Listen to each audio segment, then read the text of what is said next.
The exhibition Figure Studies, Recent Representational Works on Paper, features 6 artists from different generations and from different parts of the world who are reinvesting very traditional approaches to making works of art with contemporary sensibilities, attitudes, ideas, and issues. Some of the issues that the artists focus on in their drawings, etchings, and other works on paper include understandings of racial identity, the transformation of the human body, both in reality and in popular culture, as well as the way that we relate to historical images and traditional images,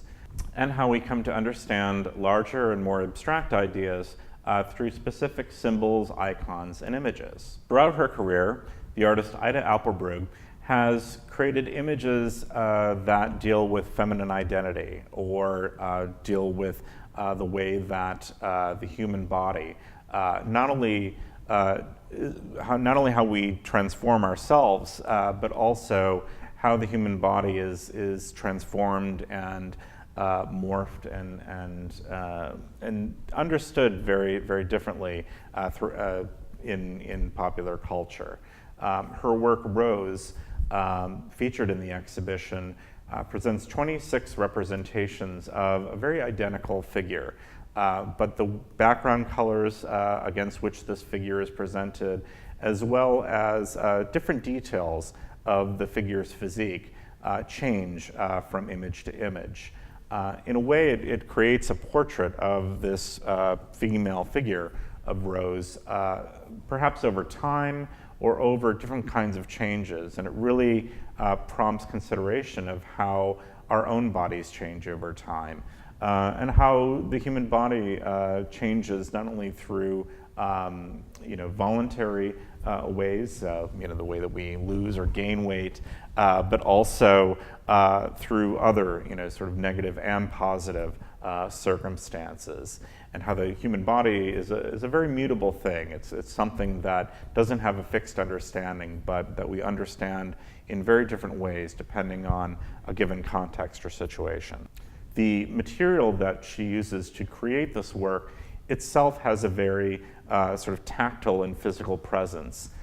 She created this work through the use of both mylar, this synthetic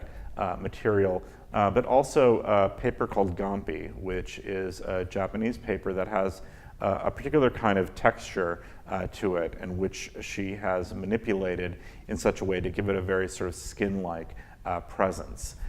In doing so, she really kind of amplifies her the work's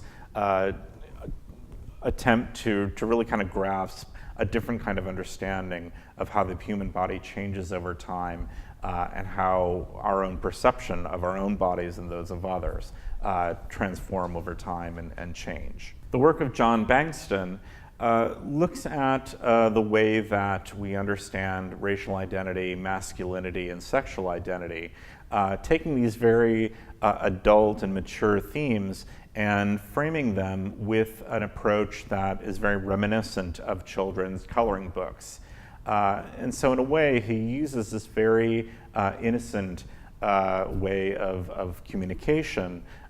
to make us see these very mature and adult themes in a very different sort of way. The work of Serbian artist Georgia Oswalt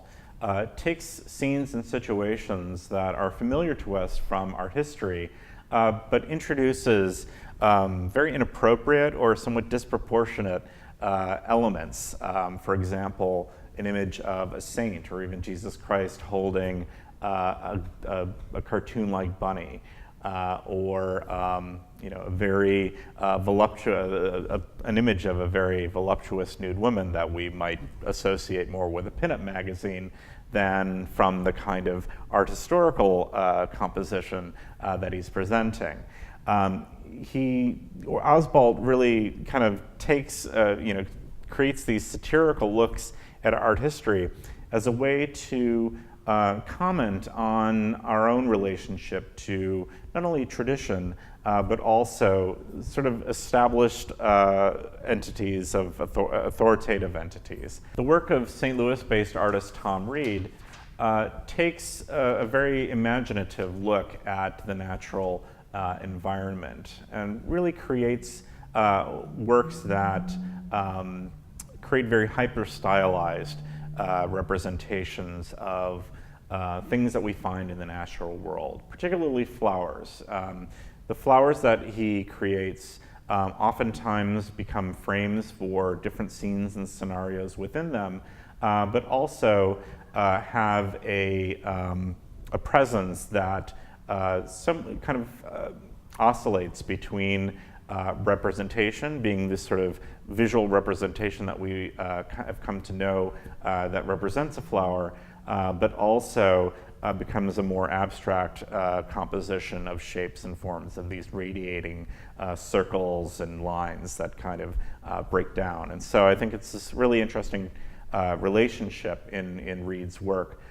between a faithful representation of a vision of the world, but also really amplifying these different kinds of abstract shapes and forms. There's also a really interesting tension in his work between hope and hopelessness. A lot of the subjects that he works with, tree stumps or broken bridges, represent elements of decay, yet the very vibrant colors and dynamic compositions that he works with really kind of create a much more lively and upbeat sense of a hopeful perspective. And I think that really is an interesting characteristic of Reed's work.